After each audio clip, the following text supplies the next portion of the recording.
This is a personal view of the history of structural studies of G-protein coupled receptors by Tony Harmer of the University of Edinburgh and the Guide to Pharmacology team.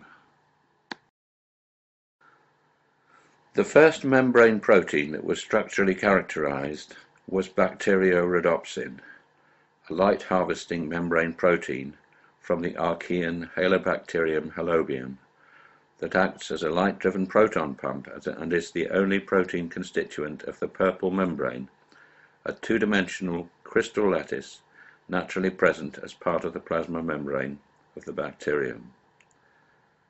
The structure of the protein was first characterized by Richard Henderson on the left and Nigel Unwin on the right in 1975 using electron crystallography. Using their electron diffraction technique, Henderson and Unwin showed that the protein contains 7 alpha helices that enclose an all-trans retinal chromophore that undergoes an isomerization process upon light absorption, and that results in the translocation of a proton from the cytoplasmic side of the extracellular side of the membrane. Henderson and Unwin commented almost prophetically, "The purple membrane seems to provide a simple example of an intrinsic membrane protein, a class of structure to which many molecular pumps and channels must belong. We would not be surprised if the simple arrangement of helices found here also occurs in some of these other intrinsic membrane proteins."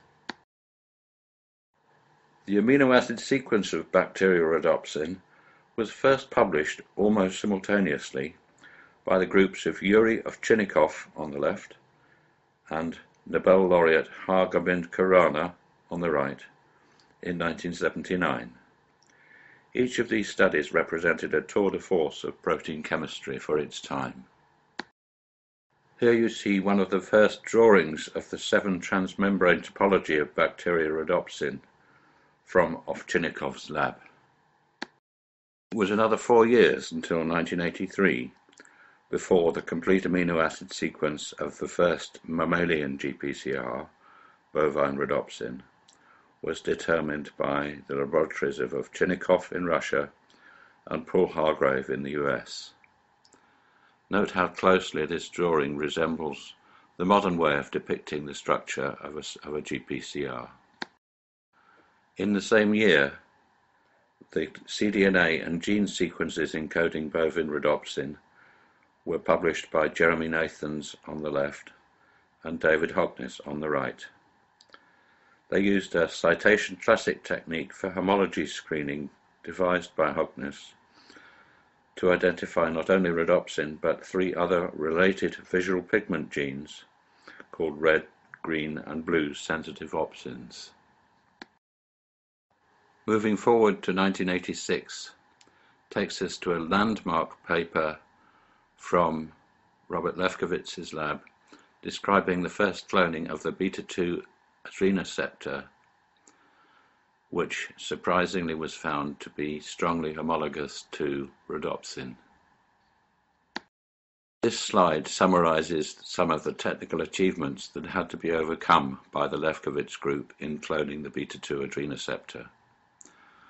Firstly, they chose a source of tissue, hamster lung, that was very rich in the receptor, and then they needed to devise ways of solubilizing it in detergent and purifying it by affinity chromatography, monitoring the purification by the binding of 1,2,5-I labeled cyanopindolol. Their early attempts to obtain amino acid sequence of the protein didn't work, but they then found that they could cleave the protein into fragments with cyanogen bromide and then obtain some partial amino acid sequences. This slide from the original paper shows the elution pattern of cyanogen bromide fragments of the beta-2 adrenoceptor on an HPLC chromatogram, and the numbered fragments shown on the picture were those that were sequenced. From the amino acid sequences, it was possible to synthesize oligonucleotides that could be used to screen cDNA and genomic libraries. A couple of years later, in 1988, a new GPCR sequence was identified that was homologous to the beta-2 adrenoceptor, but for which there was no known ligand. In other words, it was the first orphan GPCR. The receptor was expressed in cell lines and its pharmacology investigated in a radioligand binding assay, which revealed that it was the 5-HT1A receptor in terms of its pharmacological properties. Shigetada Nakanishi's lab made a major contribution by cloning and sequencing a number of GPCRs, including neurokinin receptors and metabotropic glutamate receptors. The approach used by the Nakanishi lab was ingenious, but must also have been very laborious. Starting with a cDNA library from stomach, they then prepared RNA transcripts and injected them in pools into Xenopus oocytes, looking for an electrophysiological response to neurokinin A. Starting with pools of 300,000 clones, was subdivided into 50,000, 20,000, and so on, until finally one clone proved to be the successfully identified cDNA. The same approach led to the cloning of the first class C GPCR, in this case the metabotropic glutamate receptor, here shown in an in situ hybridization picture of messenger RNA distribution in hippocampus. The prototype of the third class of GPCRs, class B, was the secretin receptor, first cloned by the lab of Shigekazu Nagata in 1991. The first crystal structure was rhodopsin, published by Krzysztof Palczewski's lab. The success of the Human Genome Project opened up a whole new landscape of information about human genes, including GPCRs. There followed a period during which people tried to explore the full repertoire of GPCRs and their evolutionary relationships.